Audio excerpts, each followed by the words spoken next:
Right, it is 2 o'clock, time for the beginning of this Audit, Finance and Risk Committee meeting, the 7th day of October 2021. I welcome everyone to the meeting, in particular our independent members and members of staff and officers, so thank you for your attendance. This will be a meeting run under the, whatever it is, hybrid, some online, some in the room. And we will take note of those who wish to speak or ask questions online when they come through. Reading very quickly, we have had a karakia this morning for the opening of our day, and I might ask Councillor Mackay if she could finish for me later in the day. Don't have to. I'd say. Thank you for the warning. No, I'll use my own warning. Apologies. Apologies. We have apologies from Councillor Vicky Southwood and Tumatau Yang Kramer. Thank you. And we have some conversation as to whether Councillor Hands will be coming online. Could I have someone please move that we sustain those apologies? Thank you, Councillor Marshall. Seconded, Councillor Mackay. All those in favour, please say aye. Against? Carried. We move then to conflicts of interest. Are there any conflicts of interest? There are none. Public forum, deputations and petitions. Do we have any? I do not believe that we do. Just before we then move to item 5, the beginning of our business, I will just make the comment that we operate under the local government rules of meeting procedure. I will run a minor variation for this meeting where we will operate with officers coming forward and giving presentations and clarifications and questions. I will ask that they stay at the table, but I will very clearly delineate the point where we then enter into discussion if we are going to have a discussion. My belief is that this is a committee that is objective in its conversations and technical, and therefore any question that arises out of our discussion does require at times some clarification. Officers still remain at the table and can answer. My expectation is that they will not necessarily volunteer answers unless it is of some note along the matter of statutory requirements or duties that we're not actually giving effect to. So just for the clarity, slight variation from how we have run some of our other committee meetings, but it just allows us to get that technical information if we require. So thank you for that. So then moving to item 5, audit, internal audit program of work, page 12 on your agenda, Giles Southworth. Thank you, Chair. The council approved, or this committee approved, a 3-year internal audit programme with our outsourced internal audit provider, Grant Thornton. There were 3 audits programmed for the 2021 year.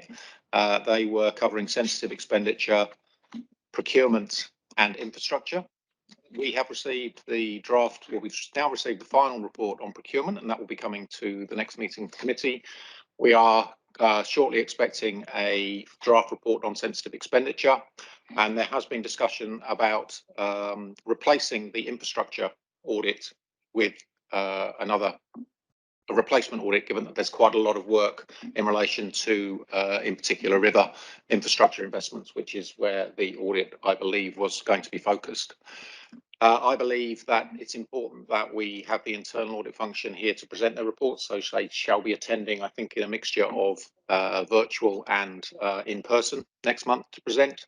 I'd also like to have a conversation, or suggest that we have a conversation with the committee and with officers about the programme going forward, as I think that there are a number of areas that we should consider, and my advice would be to consider including in the programme going forward, such as fraud, such as cybersecurity, and a number of other control areas that you would expect in a normal internal audit programme of work.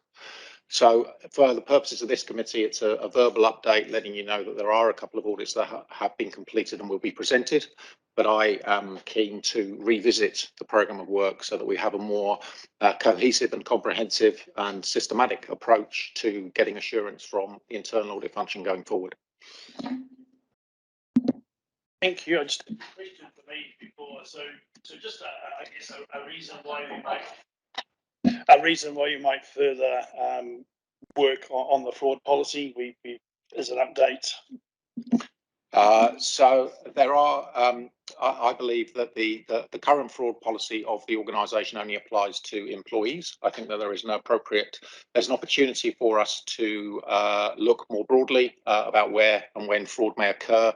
And I think also there is an opportunity to use internal audit to look across the business to identify where key fraud risk may exist, and to ensure and provide assurance to this committee that we have the appropriate controls in place to prevent and, if necessary, identify fraud.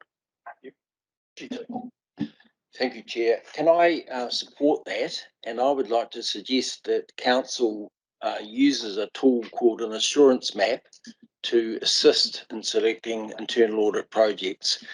This ensures that the council will get maximum value for its spend in internal audit without overdoing efforts where there is already adequate coverage. Explain a little of how that process might work.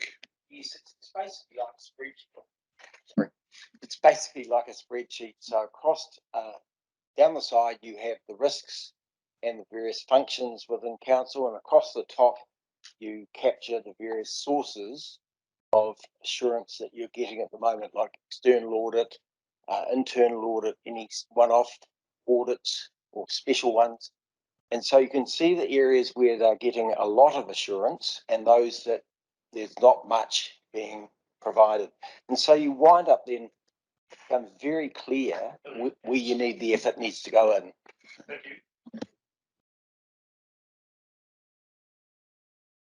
Yeah, it sounds really good, and I suppose it's. I know that since the government's COVID funding came into play, that new procedures were required there in terms of tracking progress and funding mechanisms for that. So I suppose that's an item that would get included too in that process. I think what we're doing is with Giles coming on board, we have a different lens, a different eye, and with our independent members just reassessing where we sit in the world that we live in today, which is different from a couple of years ago and 5 years ago. So I think all those things are up for that conversation. What I guess from a personal point of view, I would not like us to get down into the rats and mice in a sense. I mean, we still want to stay up in a governance level and understand that we're assured our assurance and risk is at a very high level, that we capture what we need. So not getting too far down. That's for management to then play through. But I think that's the changing worlds that we're in. G1. Yes, thank you. Fully support the concept of a risk map. Sorry, my notes just disappeared on me. But looking at that cyber disaster recovery, a lot of these things have become more important, but there's also areas where we almost need continuous assurance rather than it being project based, such as our fraud controls around sensitive expenditure, control effectiveness in key areas, key controls, their legislative compliance, and a few of those areas. So it's a risk mapping I fully support, and that will show and be broken down into which are project-based risks and which are continuous risks, and where we've had a history of review, where we've had a history of feedback coming out of external audit, perhaps internally identified issues that have arisen that might indicate we need to look. So revising the structure. The key thing also coming out of this will be a distinct linkage, I believe, between terms of reference and the work done, so the elected members in particular can understand that they've discharged their responsibilities. Thank you, and thank you for your input, the two Grahams. I think it's interesting what we're saying here in the changing world, and I do think we need a readily accessible look at what's happening, say, in the cyber updating area, because we had that big cyber risk with the DHB up in Waikato, and I raised that with the CEO at the time, and she actioned it, and we got some report backs. But since then, I think I've heard of 2 others, and the same thing I thought of. So I think that idea of having a proactive way in which we can be looking at that all the time. Is if we can do that, that's a good idea. And secondly, around the fraud issue, we had that earlier assurance type of work where you brought in the experts around assurance. And I think we shouldn't forget that we've already had that during this term. And I think the expectation there was that that would have translated into perhaps what you're suggesting now, Giles, as the way forward in getting this inclusion of the fraud in this paper, the type of paper you're doing here with the internal audit. So thanks for picking up on that. Just clarity to your last point, we were going to overlay the outcomes of the collusive fraud piece of work over the fraud policy they had and then identify the gaps, and I'm not sure that that piece of work has been finished. We certainly haven't had a report back, so again, that's sort of part of the process that we need to continue. Are there any further questions or clarifications? If there are none, then I would just make the point that if there is any further discussion, then our officers are here to answer questions but not participate. Is there any further discussion to be had? If not, then what I would ask that someone please move that we receive these recommendations. Do I have someone to move that? Thank you, Councillor McKenzie, seconded by Councillor Edge. No further conversation. Oh, there and there.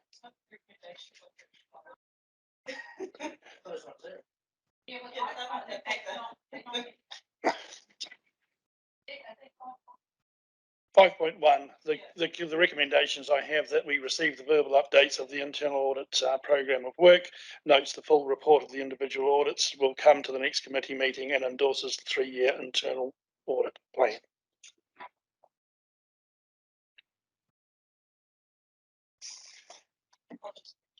No, quite right.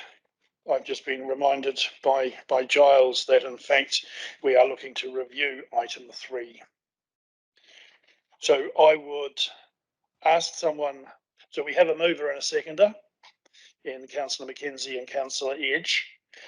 Then I would move an amendment to item 3 along the lines of that we, instead of endorse, review the 3-year internal audit plans. Is that? I would suggest based on a risk and assurance map, so that we review the 3-year audit plan in light of work to be undertaken to develop the risk and assurance map.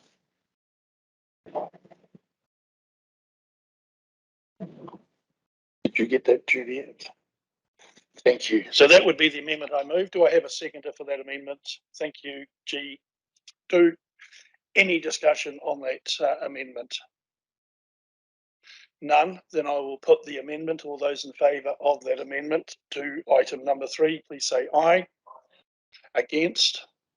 Carried. The amendment now becomes the motion. I will then put it again. The 3 items. All those in favour, please say aye. Against? Carried. Thank you. Don't smile at me like that down there, Mr. McKenzie. I thought I was doing well until the first item. Thank you. We now move to item 5.2, the review of committee terms of reference. And I will note that we have had a little bit of a workshop conversation as to where we might or might like to go with this. I again invite Giles, is it? No? Catherine Shackey to the table.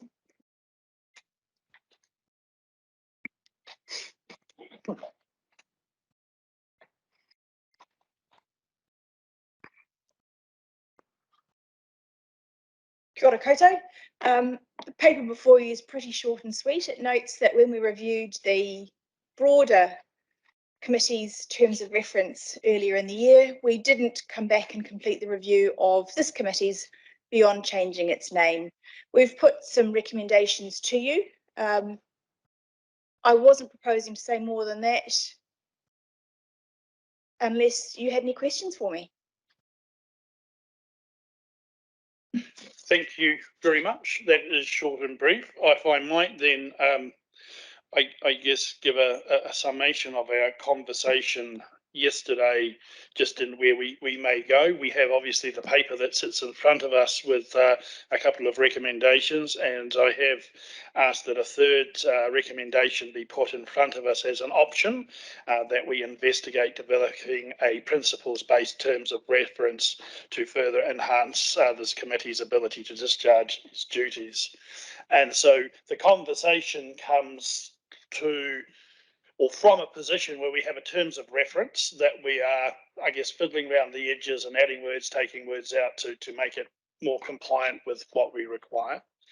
We have asked our independent members and others to give a view as to what should or should not be in the terms of reference, and the Gs have come up with a long list of items that could possibly be added to or given addendum to the terms of reference as they stand, which would lead to something that's a page or 2 or 3 long, and I'm not sure that that necessarily captures what we want to do. So the ensuing conversation took us to a point of, do we want to go to a position where we have a principles-based terms of reference, which is basically enabling and empowering, and then maybe sitting in behind that is a list of items that we should give some diligence and thought to.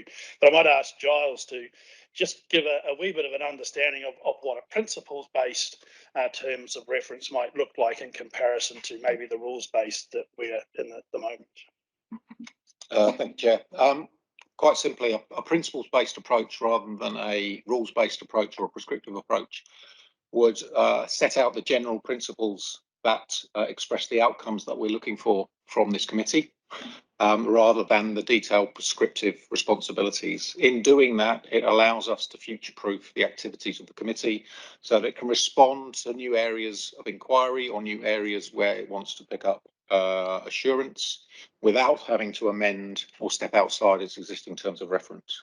So it allows us to discharge, or allows the committee to discharge its responsibilities in a more flexible and responsive way, and that it can flex and respond to the changing circumstances that the organisation faces. Not dissimilar to the way in which a number of pieces of legislation are currently being rewritten to be more permissive and about outcomes they're seeking to achieve, rather than prescribing the exact processes that individual organisations should follow. Chair, I'd like to support that, because I think COVID has shown us that we live in a very rapidly changing environment. And I think without a principles-based approach, we will be always playing catch up and having to redo the terms of reference. So I think it's very appropriate that we do have something that has the flexibility built into it that can accommodate this rapidly changing situation, which I think will continue for some time. Similarly, fully support that, but seen behind it will be a framework which might not look terribly different to the wording that's in here, but it might say, and the risk committee may consider, perhaps under risk management at 5.2, reviewing the current risk management process, looking at gaining assurance that risk management is integrated into the strategic. So it's just turning the wording around to give guidance as to things that should be there rather than prescriptive. And basically, if you take a Commonwealth legal approach, it is principle based and right through to the accounting standards, whereas you take a United States type approach where it's okay unless it says it's wrong. And we see fundamentally it's a philosophical question, really, which way we should go. This is, I would say, is more rules based, and it's okay to look at. You can only look at what it says there very specifically, and we'll just get over the demarcation issues that will hold us up in being responsive to rapidly emerging risks.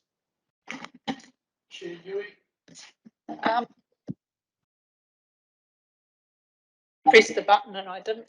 Thank you very much for being proactive and bringing this forward. And I would support a review of the terms of reference.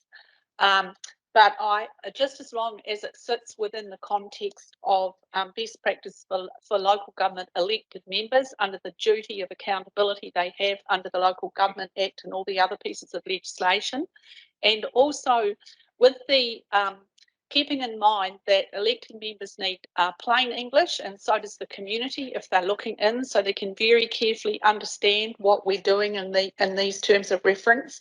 And it needs to, like I agree, it sounds like those principles are a good idea because it enables more flexibility and it's empowering for everybody. So I think that's good. But I'd just like to ask, and it's up to the CE whether this happens or not, but since we have an expert just appointed in our Office of CE and Chair, who's Catherine M, who's a very expert in governance and the local LGA area, I'd like to see her expertise used to look at those terms of reference, because we also need continuity across the terms of reference. So the elected members, and that's what Catherine enabled when we had the restructure with the committees, and we're going to have a review. So this is fitting in very good timing. So I'd just like to suggest that we make good use of Catherine now she's on board, and I'm so excited that she's here. So I have to raise that. So that's really good. So thanks very much. If you'll do that, it'll be good. Thank you for that, Chair Yui. The development of this terms of reference on a principal base is not something that will sit within the confines of this committee. It needs to be a joint effort between the officers of the organisation and staff to get to a point where we are all happy that our legal responsibilities and duties are taken care of. And so absolutely agree with the conversation. This conversation is about just trying to take it forward and get the permissions to look at that. Did you have your hand up, Councillor Edge, or were you waiting for later? You're waiting. I had Councillor Him down there and then Councillor Mackay. Thank you, Chairman, up there. Yeah, there's Councillor Him down here. I'm certainly supportive of principles based. That seems eminently sensible to me. Just a question of clarification. So you talked about having an amendment, or was it an additional recommendation that covers this point? I have an alternative recommendation sitting on my sheet, which we can put up, which would allow us to investigate the development of. And that's alternative to recommendation 1. Yes. Would investigate the development of a principles based, and then if we had that agreement, then it would go to council for ratification. Can we put that wording up? Yes, we will. Yes.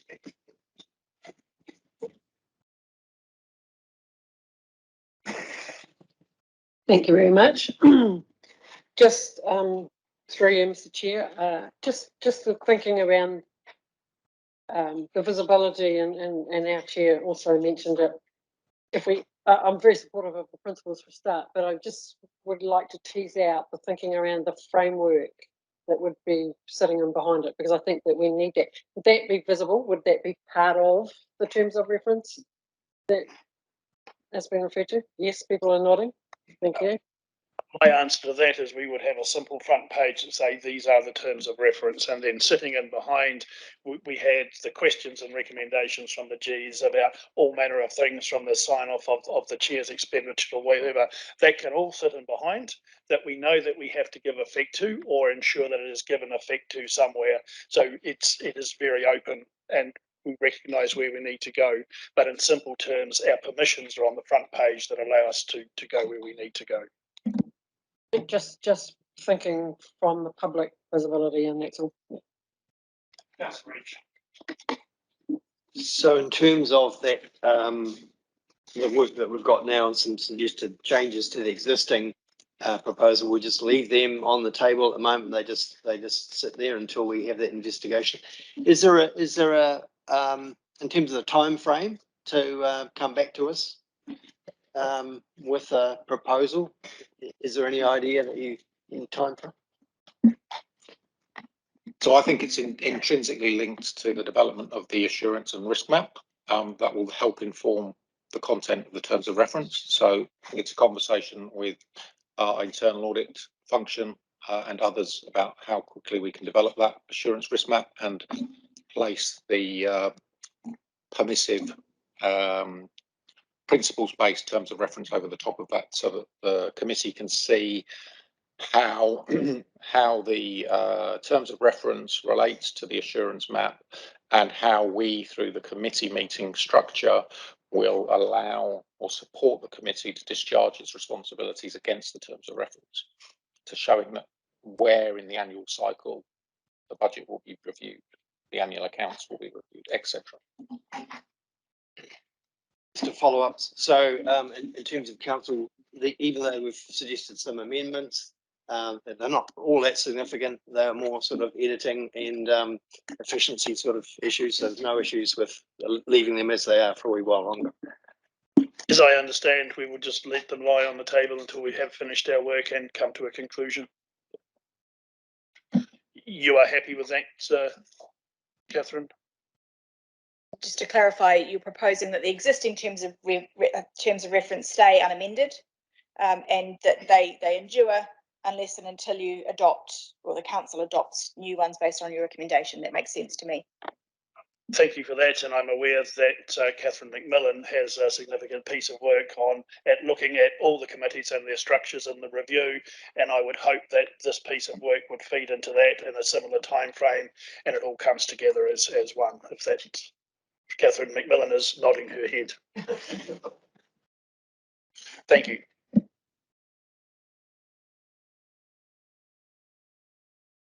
Any further questions of clarification?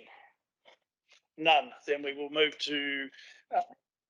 Do you have a question of clarification? Oh, you're moving it. Thank you. Chair Yui is moving. Just be careful here. So we had two options. We had options 1 and 2, or the alternate that the committee investigate developing the principles-based terms. The one that's on the board, so the alternative option, you are moving that we investigate developing a principle-based terms of reference to further enhance our ability to discharge. You are moving. Do I have a seconder? Councillor Mackay. Do we have any further conversation or discussion? If not, I will put the motion. All those in favour, please say aye. Against? Carried. Thank you. Well done. I think that gives us a really good opportunity to go forward and clarify our position.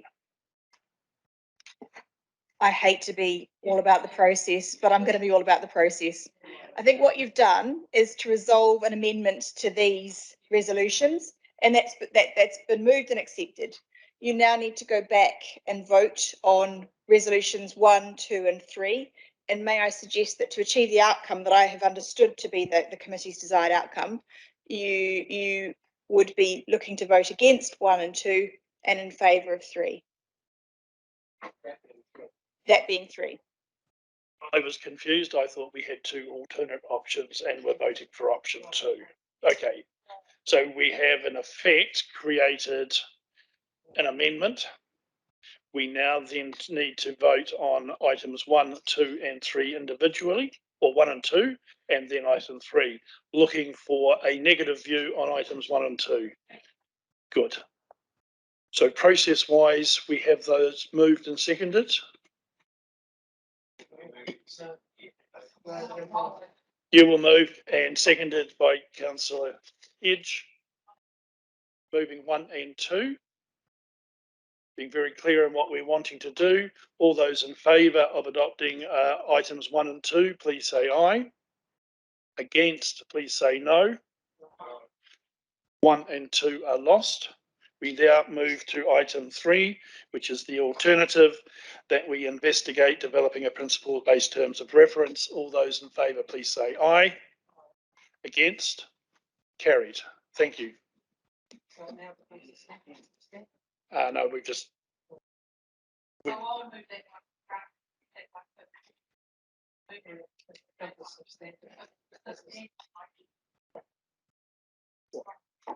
good. So we are done this time. Excellent. 5.3, Office of the Auditor General update. Giles to report. Thank you, Chair. A couple of weeks ago, Chief Executive, myself, the Chair of this committee, and the Chair of the Council met with the Auditor General, our appointed auditor, Julian Tan from memory, and the sector manager from the office itself, really as part of their annual meet and greet relationship management approach. I think it was a fairly open and constructive conversation. There was an opportunity to present the context that the council is operating in, the impact of COVID, the floods, the continuing challenges that the council faces, and the opportunities that we see going forward. I think that they were listened to constructively. And then there was an opportunity to understand some of the issues that are top of mind for the Auditor General, not least of which is the impact that COVID and the resourcing situation in the audit profession is having on their ability to complete audits.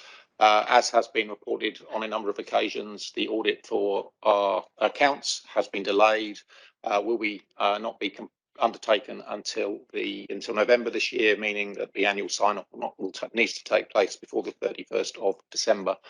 This is the second year of the delay, and whilst the Auditor General gave no assurances that everything will be back to normal next year, they did indicate that the legislative change only applied for last year and this year, and so we would expect to be getting back to normal, although we watch this space. It also will be the last year that Julian is our appointed auditor, and so we expect also to see a transition and a handover to the new auditor. One of the issues that we did raise is the challenges that present itself to the council in terms of the timing of the various cycles within central government, particularly within the National Land Transport Fund, and the timing of setting the LTP and the annual plan and the annual budget for the council. I think that, as I say, it was a constructive meeting, and is useful to keep in touch with people who do, A, audit our accounts, and B, provide influence within government. Thank you, Giles. Any questions of Giles on those matters? It was a very vanilla conversation in a sense, from my perspective, just trying to, I guess, try and find a little more information and understanding. I attempted to get a wee bit more information of what alternate funding options we might have and I got the Productivity Commission gave you a report, you should read that, and that's what you should do. So that was fine. It is what it was. So given there are no questions, I would ask that someone please move and second that we receive the update on the meeting with the Audit Office of the Auditor General. Thank you, Mackenzie and Yui. Any conversation, discussion? If none. Well, thank you for your overview of that meeting, John. Mr. Chair, I thought it was actually quite a useful meeting from my perspective, and I thought it was interesting that they basically said that they thought we'd done an excellent job as a council in terms of getting a vision and going out to the community with 24 point whatever it was, whatever we went out to for the rates rise, and being brave enough to do that. And so they were quite congratulatory about that. Can't even speak properly now. And I thought it was useful that they appointed to the Auditor General the report around tools for councils, and basically it boiled down to borrowing.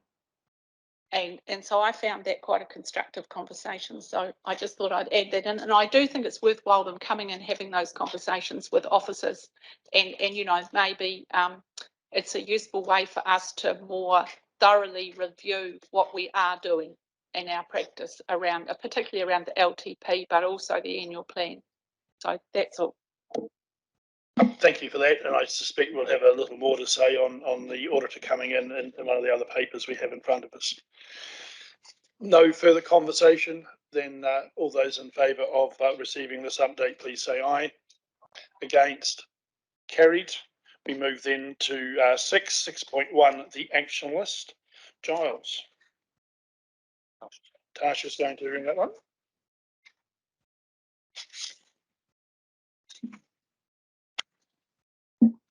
Chair, whilst Tasha is manoeuvring to the table, I just would like to comment that going forward, it's our intention that in addition to including the actions outstanding from the external audit, we would also look to begin to produce a more comprehensive and inclusive set of recommendations or actions that need to be followed up and closed from internal audits or other reviews that are relevant to this committee, so that this committee can see that we are actually addressing the actions that we've agreed to with various external parties. Kia ora koutou. So on the action list, we've currently got 2 items left. They're largely a follow-up from our audit. So the first one is just around there'd been an overpayment to councillors. We have 3 left that we're currently following up at this point, and we will give you more of an update in the next meeting with that.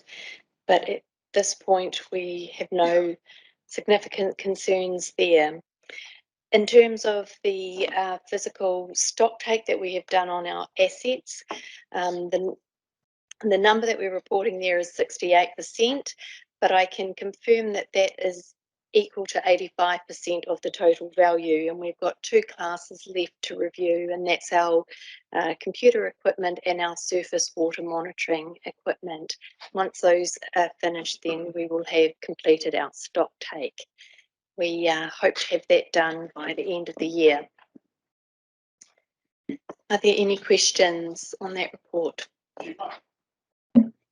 The first item on the councillor remuneration, this committee, I believe, and I don't have the minutes handy, but was given assurance that that would have been finished by 30th of June. We're several months past that now, and it's still not attended to. And I just think this is an important matter in credibility for the councillors and things, and really should have been promptly addressed. I know that is being followed up with legal and with Stephanie, so I'll pass it on to them. Just assurance to the committee that is sitting with me. I have a further email. They did receive letters. There's a further email, and I am also picking up the phone.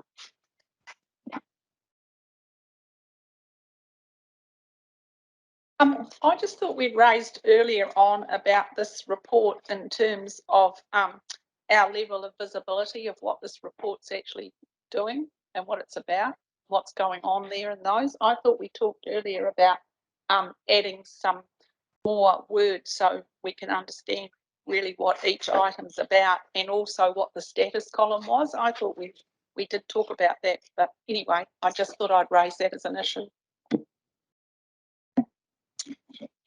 So my intention going forward is that any action that we agree will be standalone, so that when you read it in plain English, you would understand what the topic in question was, what the issue was, and what the action that we agreed to take, and the date by which we've agreed to take it, and the responsible officer who is leading the implementation, so that the committee can, if we are delayed, can question those individuals on why that delay has occurred. There may be legitimate reasons. As I said at the start, also intend to widen out the scope of what we include in that report, so that you start to get visibility of outstanding actions or that from a range of assurance sources. Thank you. Any further questions? If not, then can I have someone please move and second that we receive the action list report? G1, G2. Although, is there any further conversation or discussion? If not, all those in favour of receiving the report, please say aye. Against, carried. We move now to item 6.2, the Fitch credit rating review. Page 27 of the agenda. So this provides the reports from the credit rating review undertaken annually by Fitch. One of our LTP targets is to retain a AA plus long-term rating, which we have done for the year just ended.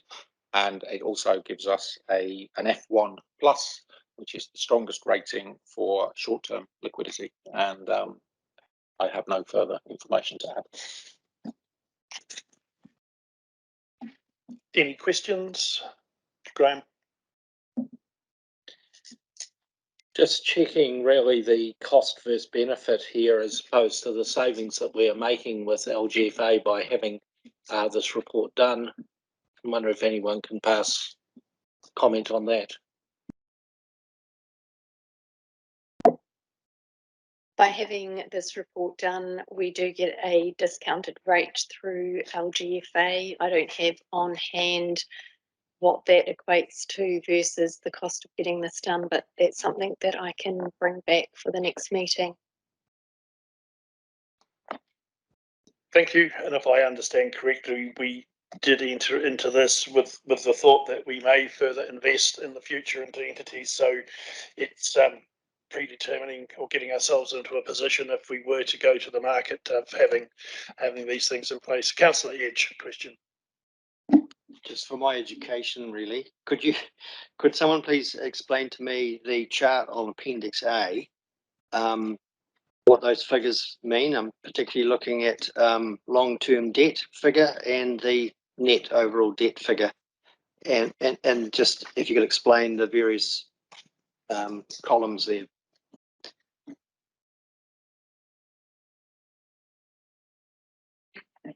Clarify, sorry, which ones you're looking?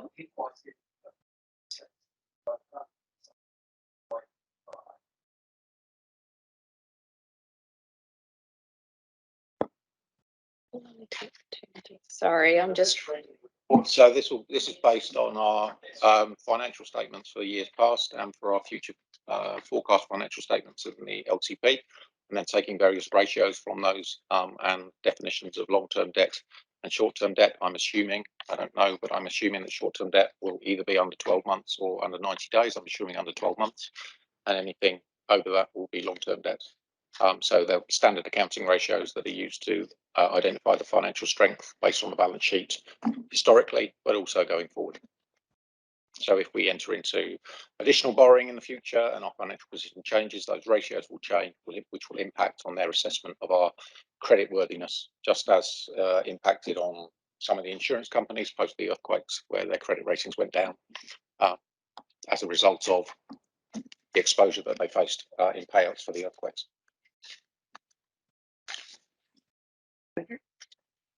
Any further questions of clarification? If there are none, could I have someone then please move and second that we note that Environment Canterbury has retained its AA plus long-term issuer default and rating, and its F1 plus short-term issuer default rating credit ratings. Thank you, Councillor Mackenzie, Councillor Hyde. Thank you. Any further conversation, discussion? If there is none, all those in favour of receiving this report and noting it, please say aye. Against, carried. Thank you. We move to item 6.3, financial health reports, August 2021. It's me. That's you. Okay, so the financial health report, we are currently sitting at a deficit of 0.8 million in the first 2 months of our financial year, compared to a budgeted surplus of 0.3. So currently showing a negative variance of 1 million. We are under budget currently in our grants and also in our user pays. And likewise, we are also under budget both in our labour and in our goods and services currently also. I will explain a little bit further about the portfolios in the next report, but if I could also draw your attention in this report to that VHF Communications Network CapEx item, where there is a request to move the funding for this project, instead of it being split between over a 3-year period, we'd like to bring the funding forward to year 1 and bring the total amount there. Are there any questions on this report? Through you, Chair, on page 39, it says asset to be purchased, yes. Asset to be leased, yes. Can someone clarify what it is, please?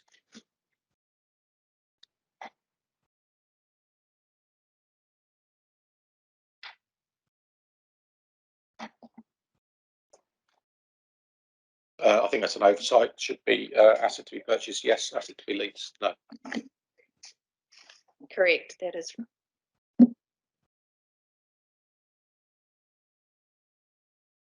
Councillor Edge. Just in terms of the actual asset that we're, that's being brought forward, what is the actual medium? Are they communications towers on a pole, or what's the current operational mechanism that these things sit on? I'm thinking more about their impact on the environment. Are they taking advantage of an existing facility? They're obviously remote. Yeah, if somebody could just explain a little bit about.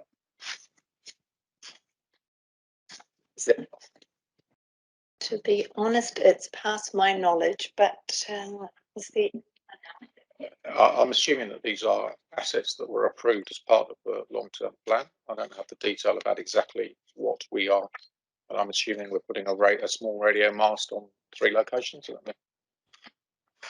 Stephanie, Chief Exec.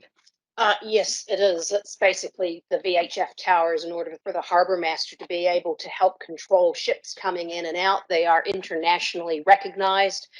You will remember, councillors, those of you who were here for the briefing, in terms of Akaroa, being able to site those towers took us some time. Some of that was environmental, some of that was about private lease in terms of land. Those things have been reconciled, and it is for the safety and procedures of those vessels coming in and out of our harbors. Thank you.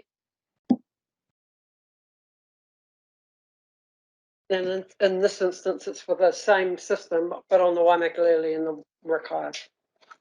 So, as Lassie explained, it's the same system that we've had. Yeah, my query was really directed at in terms of any consenting process required for the construction of some kind of facility within, you know, those sensitive areas, but it looks like that's been handled and taken account of, and it's unlikely to delay the implementation because of any consenting process. My read, and just looking for confirmation, that the overall budget was approximately 0.9 million over 3 years, and this request is to bring it forward to the first year as the first question. Is that correct? Supplementary question, I guess, is in terms of the council's overall operations, this is relatively minor given that it is in budget in the greater sense, and I'm just not sure why it's not within the chief executive's mandate, or whether just understanding why it's here. we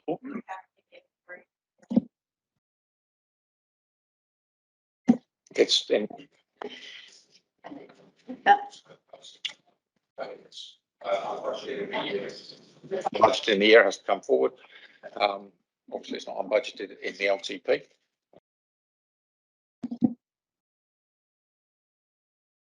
Through you, Chair, excuse me. Can I request in future reports that they cover off council's covenant compliance, please? Covenants compliance.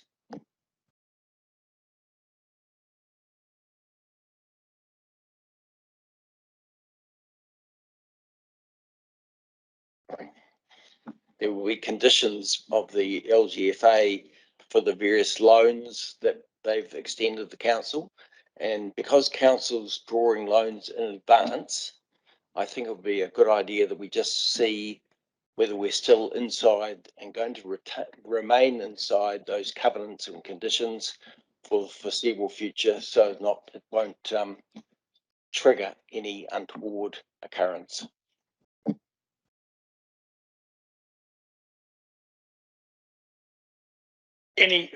I'm sick of you waving at me. Throw something. Any further discussion, questions?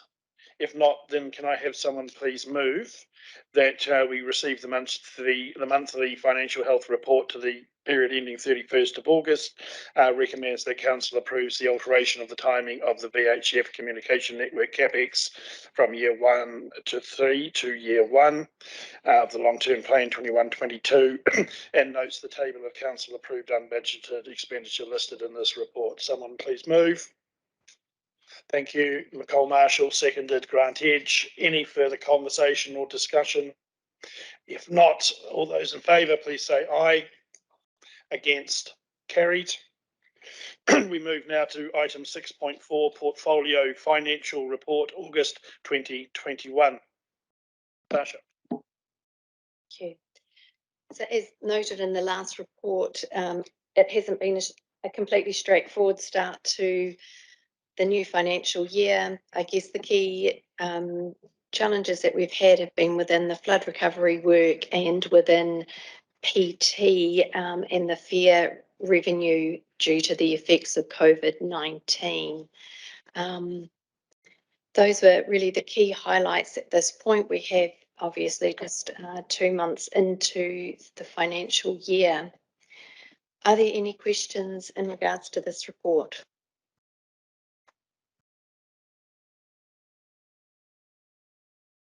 There are no questions. I respect it's only a couple of months in and the numbers are the numbers. Could I then have, please, if there is no further questions or no further questions, someone please move and second that we receive the portfolio financial report for the period ending 31st August 2021. Councillor Mackenzie, Councillor Marshall, seconded. No further discussion. All those in favour of receiving this report, please say aye. Against? Carried. We move now to item 6.5, Public Transport Financial Update. Page 54 of your agendas.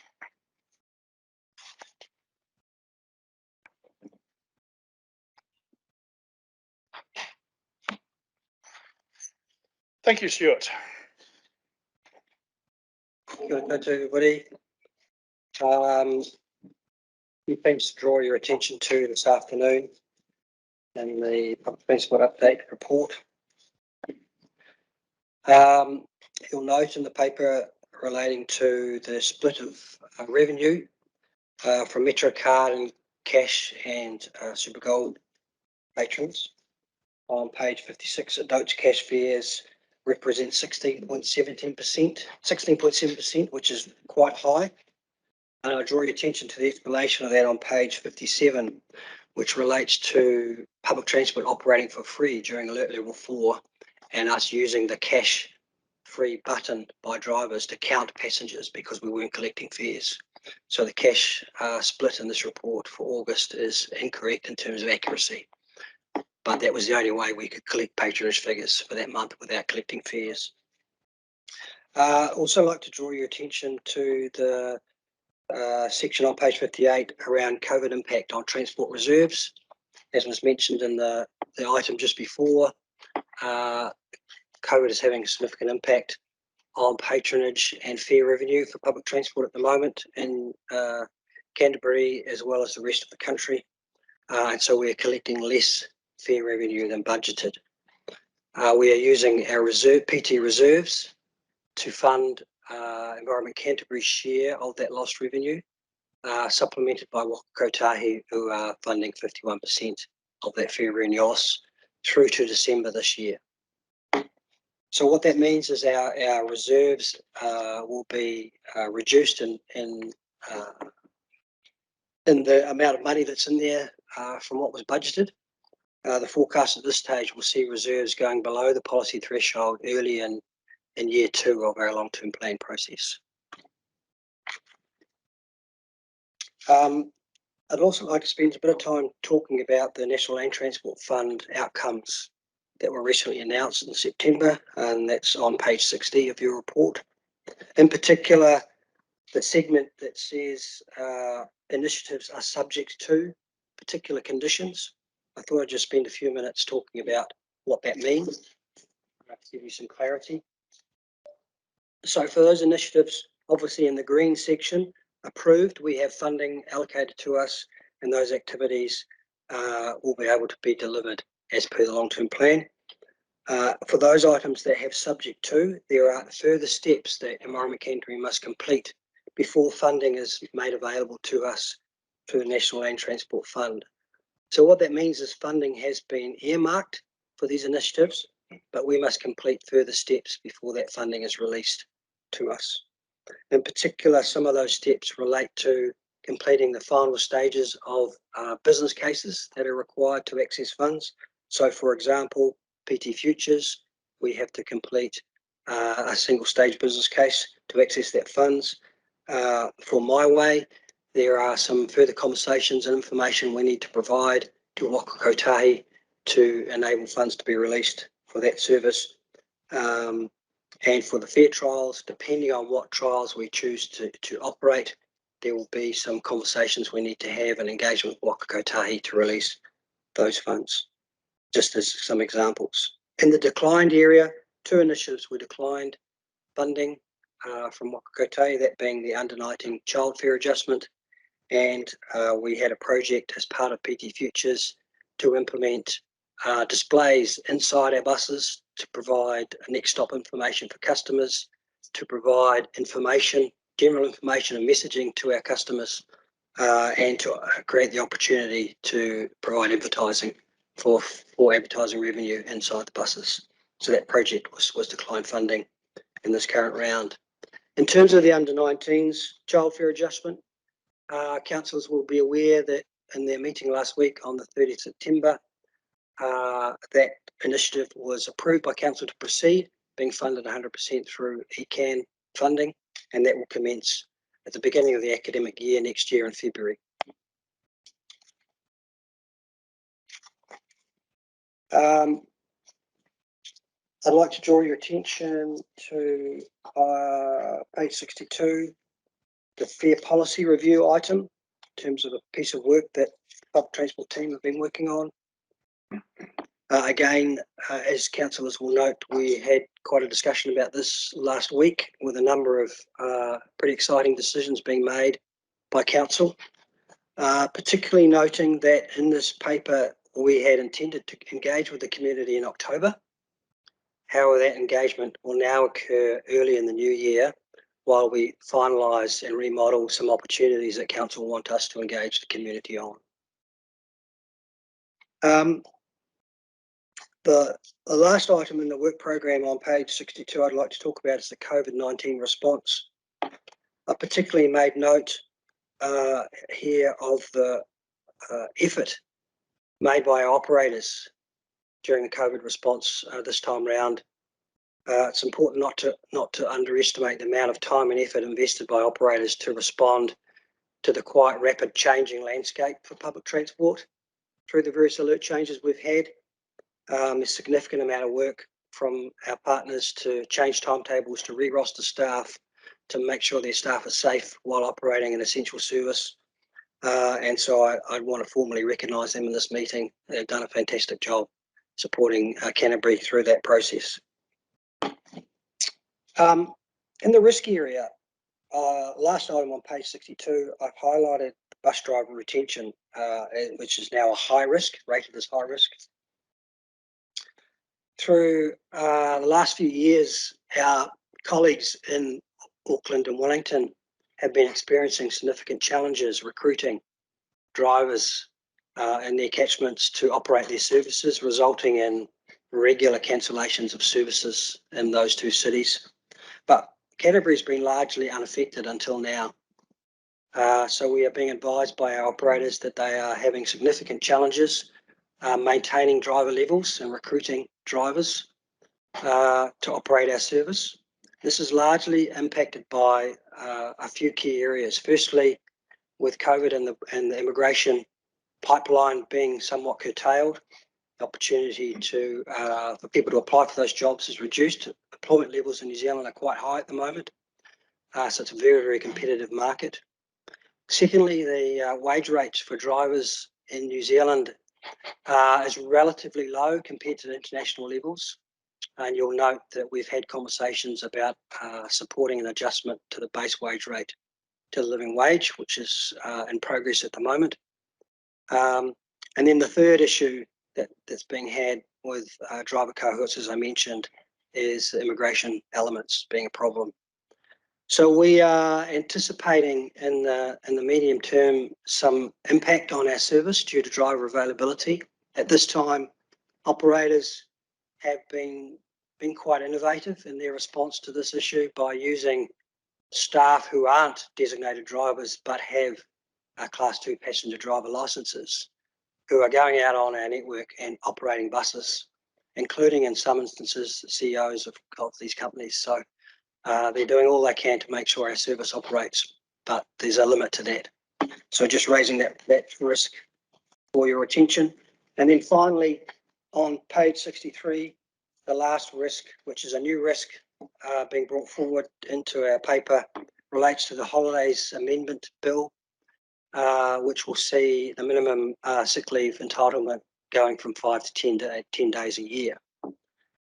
So we anticipate that this will have some impact on contract pricing, because it will have an impact on operator costs. So we're engaging on a national basis to understand the shape and size of this legislative change and what quantum of impact it might have for us in the future. Questions?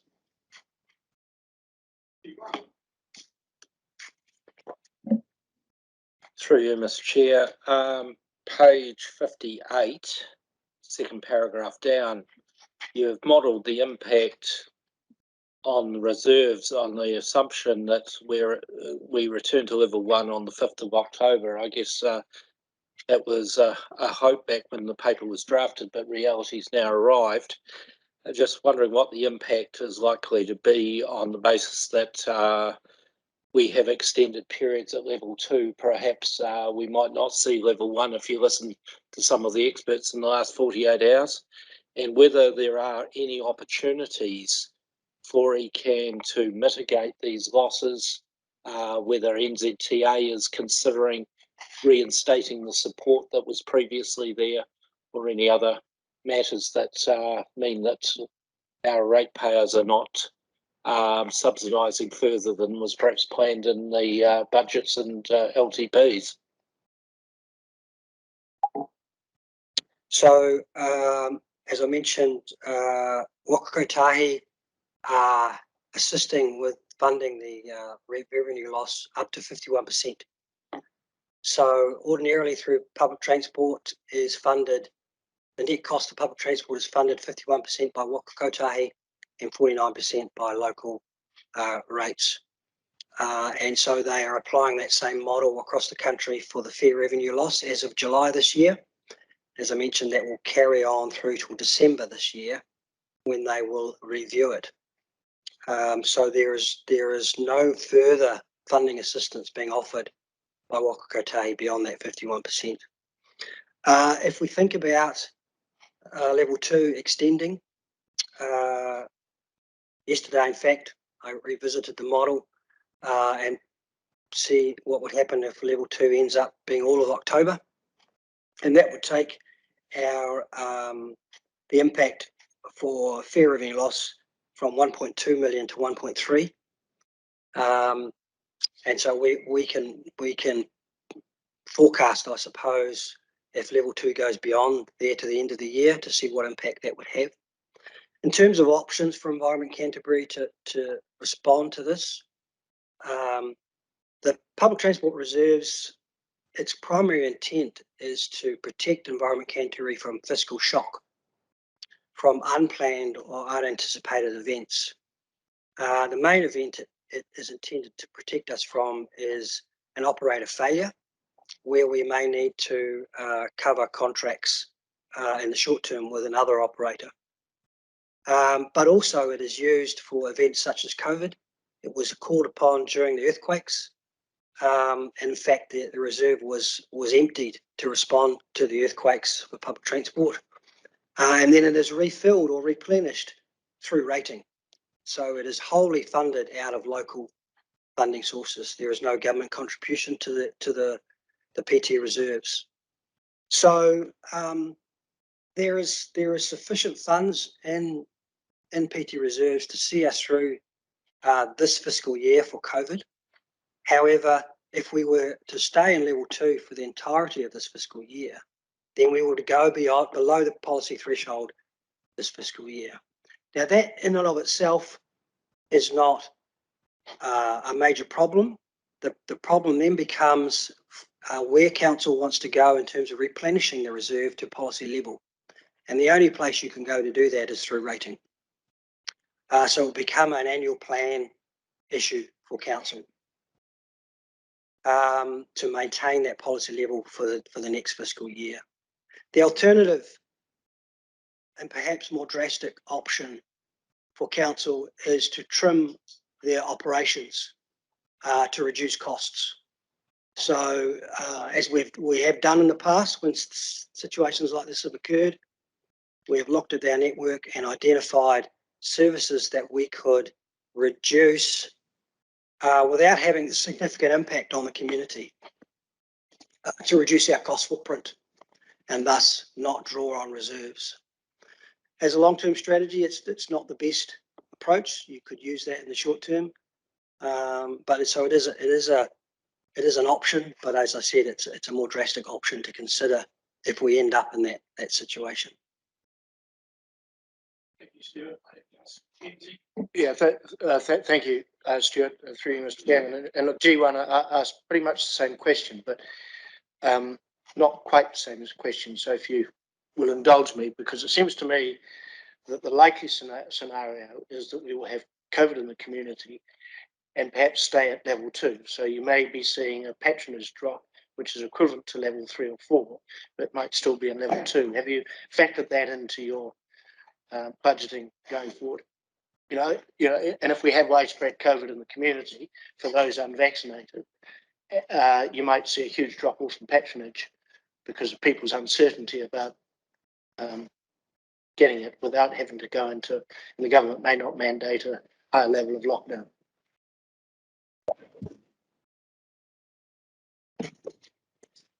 So at this time, anticipating elongated alert level 2 would form part of the annual plan consideration process for future budgets. In terms of our modelling of the impact of that, we're basically looking at how our community responded to level 2 in the past and allocating that level of patronage going forward to see what impact it has on revenue. In terms of COVID in the community, we're not experts on that. If we look at what's happened in places like the UK, public transport patronage is still not returned to pre-COVID levels. But having said that, they have quite a reasonable engagement with the service. So it's difficult to predict what the community will do. I imagine, my interpretation of the information we're receiving at the moment from government and health board is that the focus is on getting as many people vaccinated as possible to attenuate or reduce the community impact of COVID. And so the long-term intent is to return to sort of normal conditions, I guess. But when that occurs, I don't have a view. Giles has a clarification, followed by G2, then Nicole and Councillor Yui. Thank you, Chair. Just to add to Stuart's comment around the reserves and looking at them as part of the annual plan, intention is we will be reviewing the entirety of the reserves policy during the annual plan process. So there'll be an opportunity for the council to form a view on what an appropriate level reserves is going forward and how they maintain those. Through you, Chair, on page 61, you've reported on the progressing negotiations with the operators over the wage support that was proposed. Do you have any indication as to when that will be completed?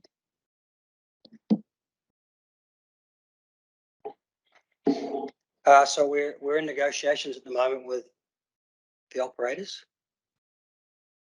Yeah. So I couldn't really comment too much on how those negotiations are going. Perhaps we can talk about that in PX.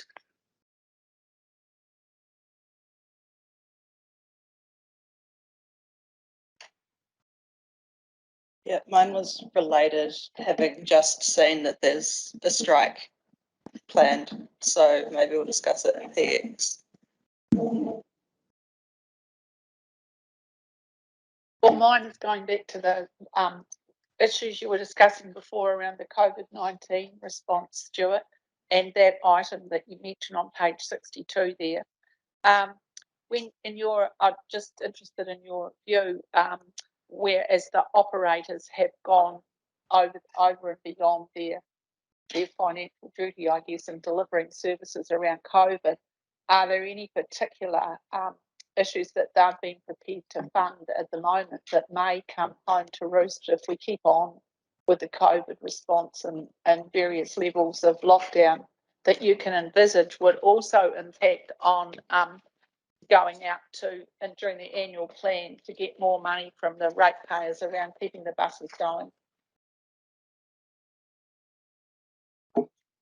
I'm not aware of any additional costs that they are incurring beyond what we've already agreed with them to fund. That's mainly around vehicle cleaning regimes, enhanced vehicle cleaning regimes. And you might recall we had quite a conversation about that in the long-term plan process.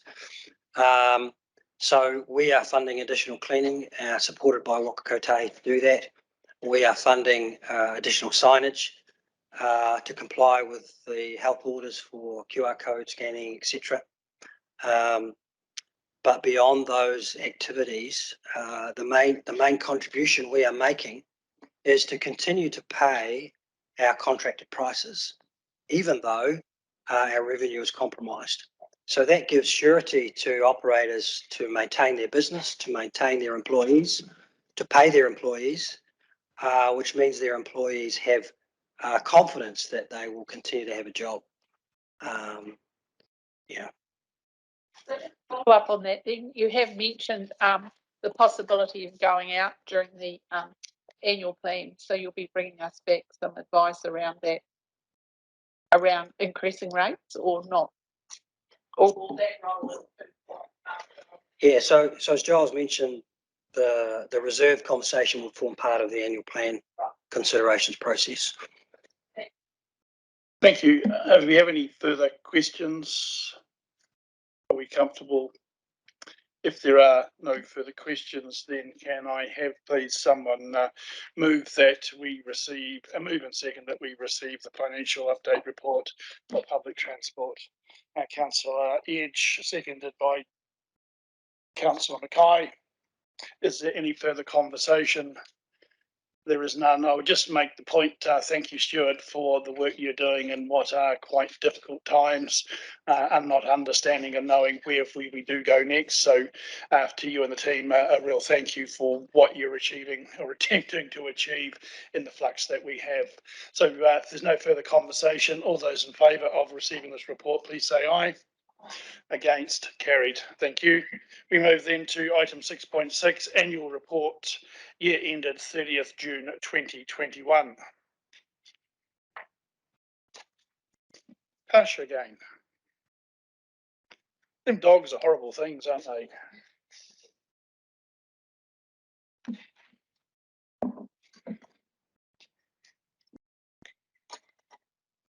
Okay, so I just wanted to draw your attention to a couple of things with this report. So this is the year end 30th of June 2021.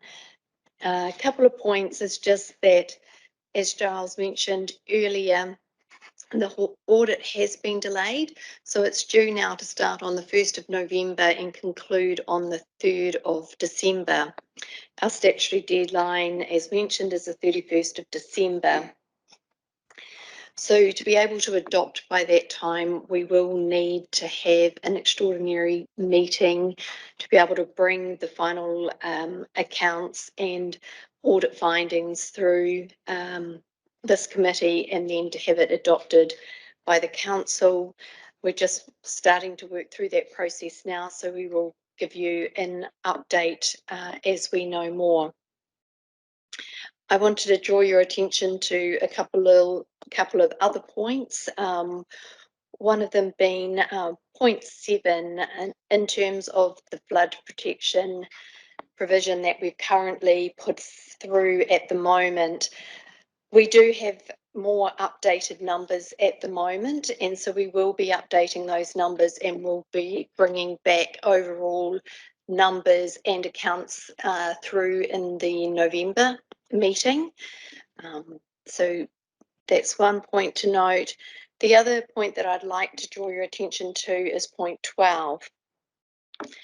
We have in the last couple of months and subsequent to year end had a review of our reserves, in particular our capital reserve and our asset replacement reserve. And through those reserves, there's a journal that's done at year end. And basically that is reflecting our net asset position in our reserves, and our asset replacement reserve in effect represents our cash position, what we have available for capital expenditure for non-debt funded assets. We have missed that journal more than once. We've reviewed the period from 2013 to 2020. Our plan is to bring back a detailed report for you on our findings from this review.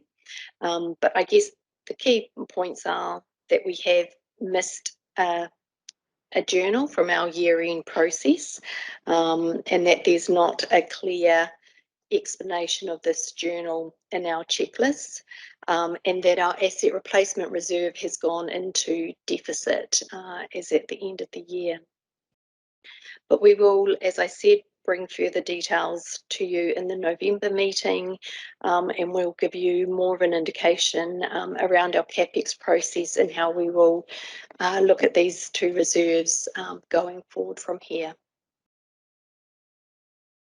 Are there any other questions on this report? Just with the impact of the delay in the audit, could I strongly suggest that we pencil in some dates and times for meetings to meet the sign-off requirements on the assumptions that it's going to be in the perhaps in the 2 weeks before Christmas that it's going to have to do, because diaries do fill up, and we don't want to end up with quorum issues or unavailability, particularly of the externals that perhaps got other calls on their time outside Environment Canterbury, and I know many of the councillors will also have other commitments. So even if we end up deleting them out of the diary in due course as the game gets better, if we're better to have them holding spots in the diary. Thank you for that point. And so just to clarify for me, both Audit and Risk and Council will in all probability have to have an extraordinary meeting to meet these matters somewhere in the last 2 weeks of December. Is that correct? That is correct, and we'll send those details out and we'll book something in as soon as we can. Through you, Chair, the continuing deteriorating COVID situation in the north of the North Island, is that going to further jeopardise the audit for ECAN? I did have a meeting with Audit New Zealand on Monday, and they're still working to the 1st of November. So they have, for the best of their knowledge at the moment, they will be in on the 1st of November. Sorry, supplementary. My conversations with Audit New Zealand suggest that lockdown has a profound impact on their efficiency. And so I would think that deteriorating situation may well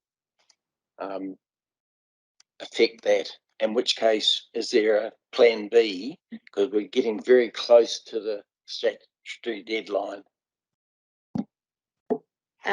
I guess if I can confirm, we did also have that discussion about lockdown and about COVID and about the challenges. The assurance that we have is that we have one senior member on the team that has done the audit for ECAN for the last 2 years, so has excellent knowledge, and the other key person completed the audit last year as well.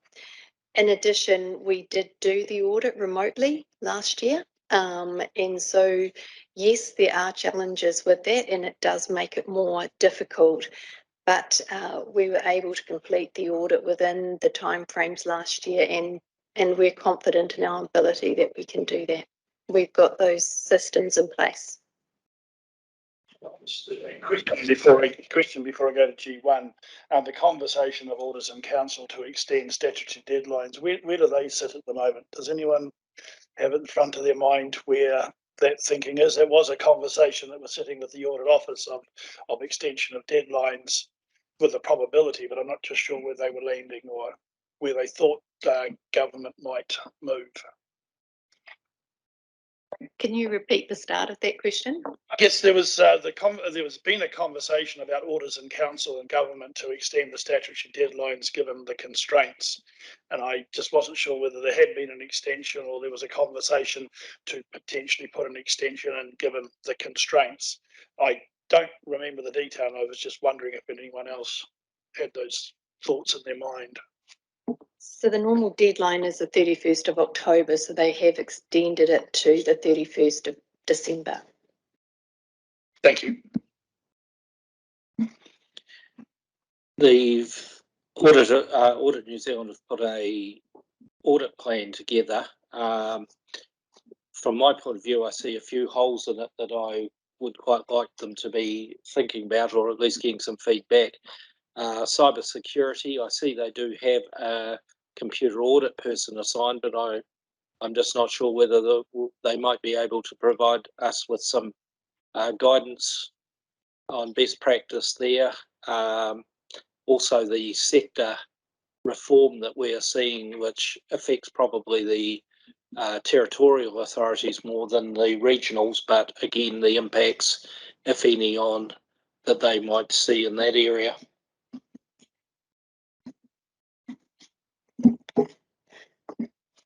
So I think the visibility and engagement from external audit and internal audit with this committee is something that we'll pick up partly through the terms of reference to ensure that there's greater engagement or greater opportunity for this committee to engage with external audit, particularly around some of the issues that you mentioned, Graham.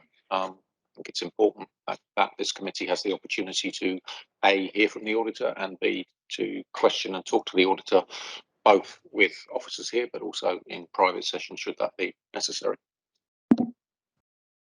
Thank you for that reminder. It was in my mind in a conversation. I guess we may see the auditor once or twice a year at council and do the dance of the passing of the papers. There is a view that we should, on a more regular basis, possibly quarterly, either at council or in audit and risk committee, have the auditor in the room for a conversation to witness our actions and thoughts and processes and build a different relationship, or possibly a better relationship. Not that I'm saying we have a poor relationship, but I think in the transition from our auditor of Julian to the next auditor, I think it would be helpful if we could, as a council, as this committee and full council, build some of that relationship just to gain a greater understanding. So just noting that conversation of where we would like possibly things to go into the future, which kind of sits in this space. Are there any further questions arising from this? Get myself back into order. If there are not, then could I please have someone move and second the recommendations and acknowledgements that we have in front of us? Moved by G1, seconded by Councillor Yui, that the committee acknowledges the key matters associated with the draft 2021 annual report and acknowledges the statutory deadline of 31 December, and that adopting the annual report for the state will be difficult. An addendum. Any further conversation or discussion? If not, all those in favour, please say aye. Against, carried. Thank you very much. We move now to item number 7, health and safety. And I believe, Stephanie, are you addressing this issue? Thank you. Matthew is not with us today.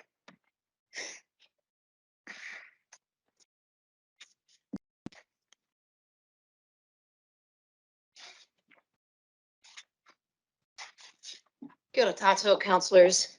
Matthew is on leave And I thought it would be wise and sensible for me to be able to speak to this report. I'll also ask Giles to make some comment. There are a few things from my perspective with regard to health and safety that are particularly important.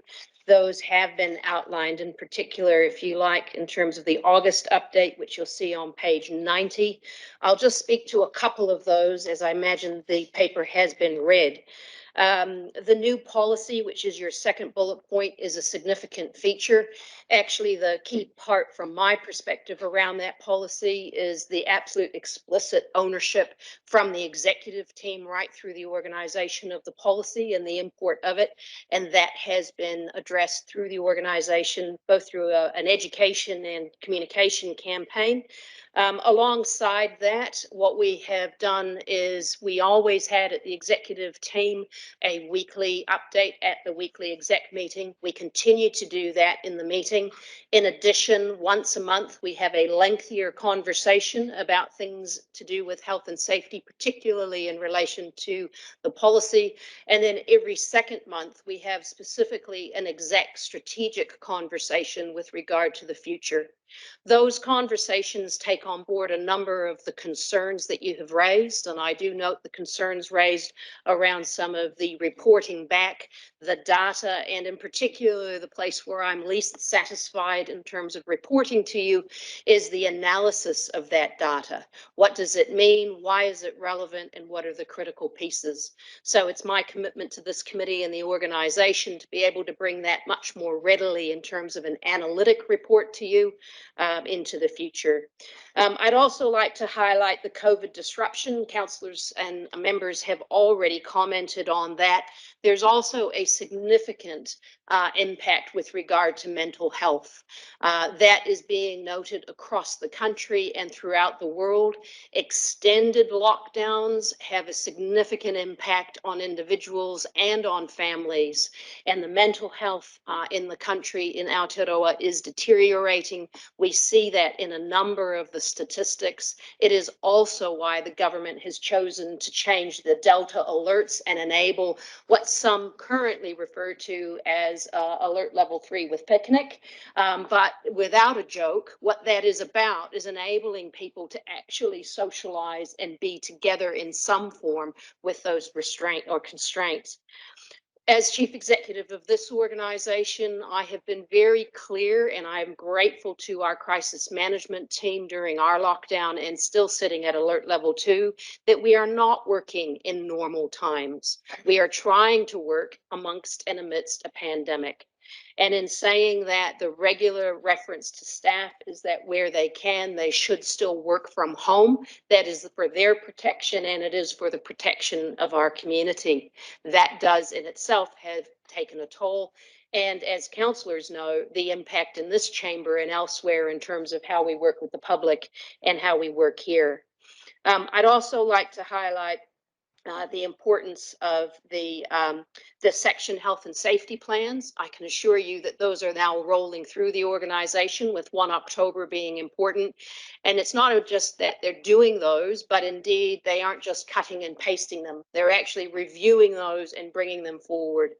The areas I'm most concerned about there, and it was the places we have the highest risk, are particularly in the operations and the science groups, and that has to do with our field teams. I remain concerned about the fact that we have not and cannot at the moment fully replace the infrastructure at the Hakateri, the Ashburton River, and that will continue to be an issue for both our staff and for our communities. So some of the conversation in this morning's catchment subcommittee with regard to being able to replenish those and fix those is relevant there.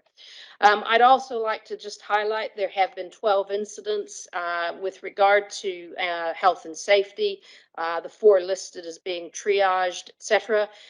One of the areas I'm having a close look at is what we call the learnings from these events, to accelerate those learnings and bring them forward. And I'd also like a reporting back to you with regard to what those learnings are.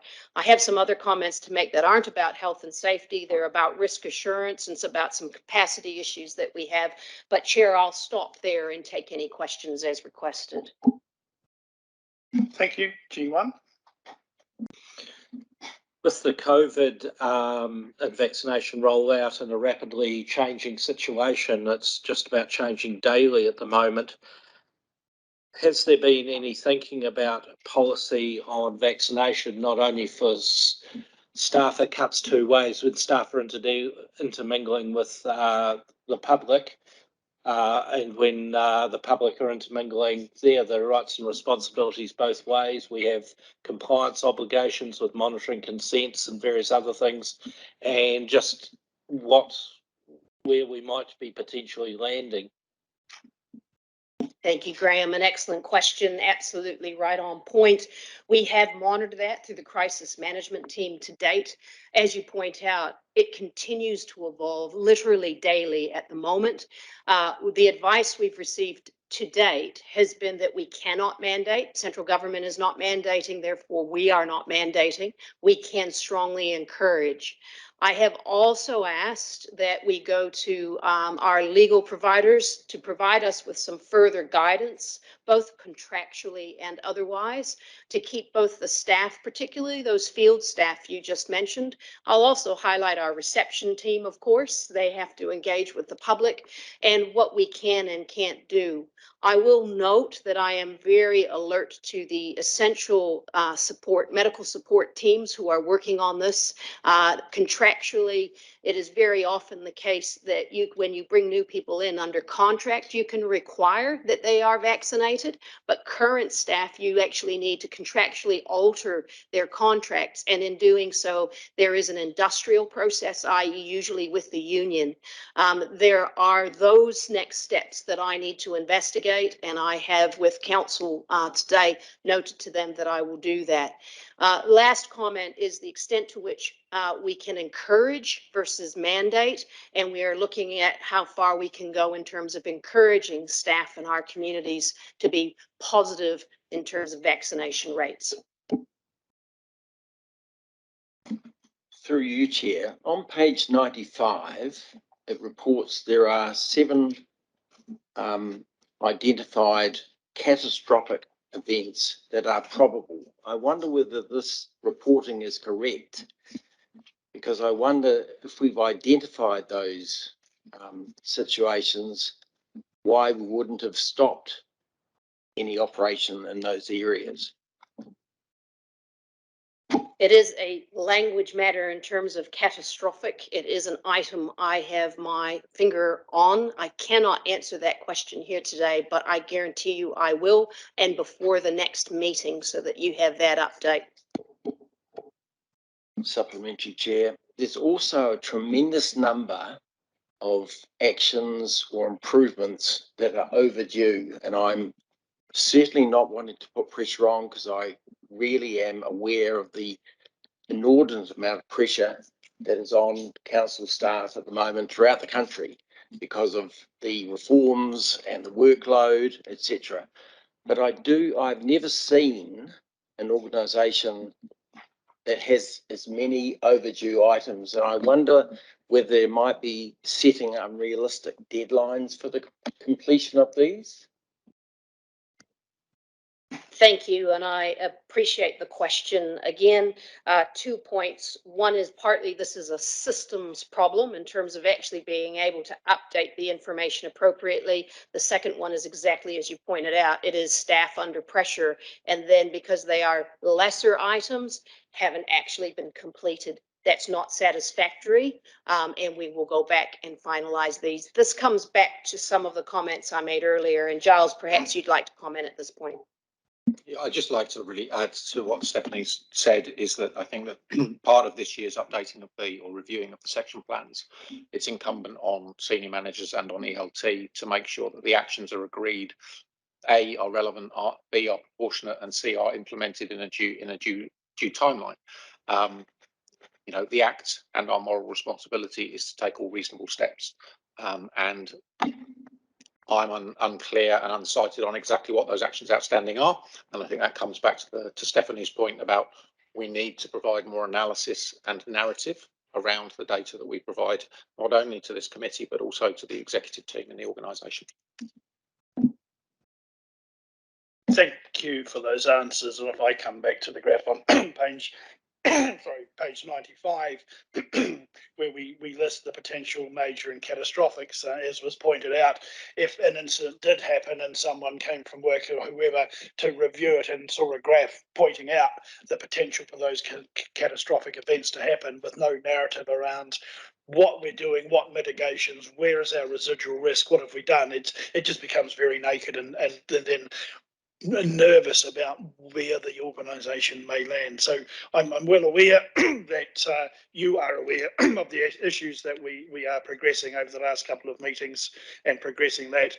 And I guess I take us then to the question of capacity of how, given the issues that have been raised in this committee, I guess over the last meeting or two or further of, and I guess loss of staff, how do we rebuild the capacity to give effect to some of these issues of risk and health and safety and the processes we have to give us the assurance? Thank you very much. And through you, Chair, there is no doubt that we have capacity issues. We have vacancies at the moment. I am absolutely delighted to have appointed the Director of Corporate and Finance in Giles, both because that he has considerable background. He is in both assurance and risk, but also in terms of the financials. I have been very clear the need to bring a number of these risks back together and to be able to attend to those. The CFO, currently we have the acting, Natasha, and we are currently out to market and in the final stages with regard to interviewing. I have also noted that we have to have a fit for purpose organization into the future. And there are systems that need to be adjusted and processes, some of which I've just spoken to, some of which you've talked about in terms of the risk assurance mapping and the like. And what I would like to do is to be able to take those and with Giles work through what are the best positions that we need so that the fit for future structure and systems and people are all aligned to deliver on what you want and as quickly as possible, but obviously can only do so quickly. Can I also highlight that I'm of the view that there are some system changes, and by that I mean the actual systems of software, but also the way that we do things. And I am very intent on changing those. I'm also intent on looking at how we do internal audits and lifting both the standard and the expectation and the visibility.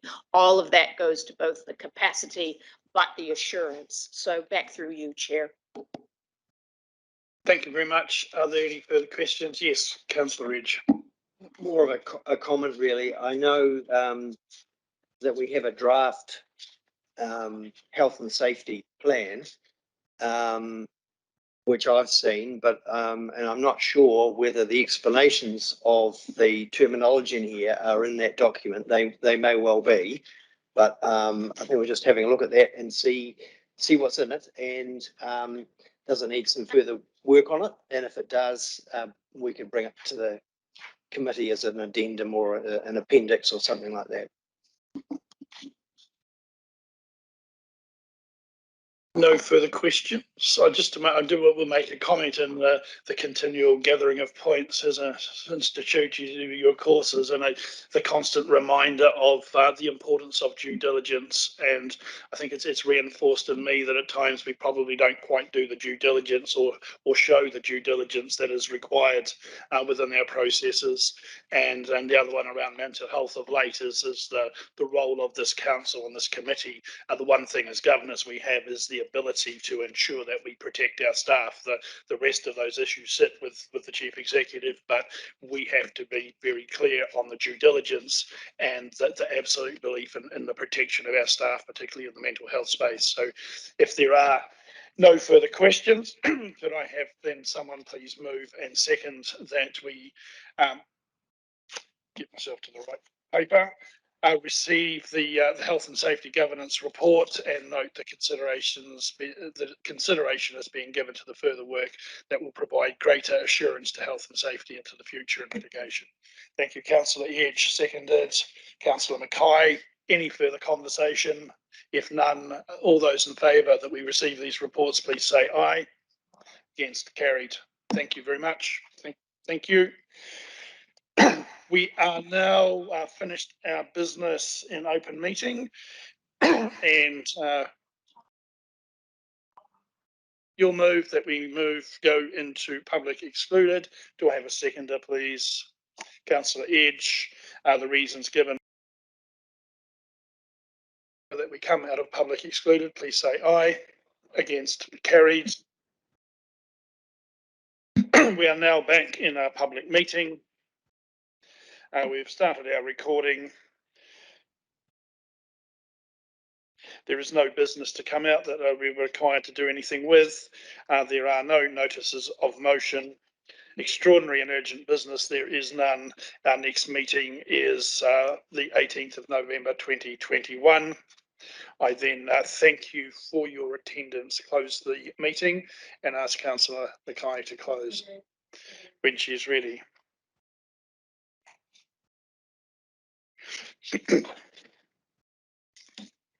Kia ora te marano, kia whakapapa panamu te manu. Hei huhurahi mā tātou I te langi nei. Alaha atu, alaha mai, tātou tātou katoa. Hei hai huhiai taikio. Thank you. Thank you all. I'll get it. I'll get it. Eventually.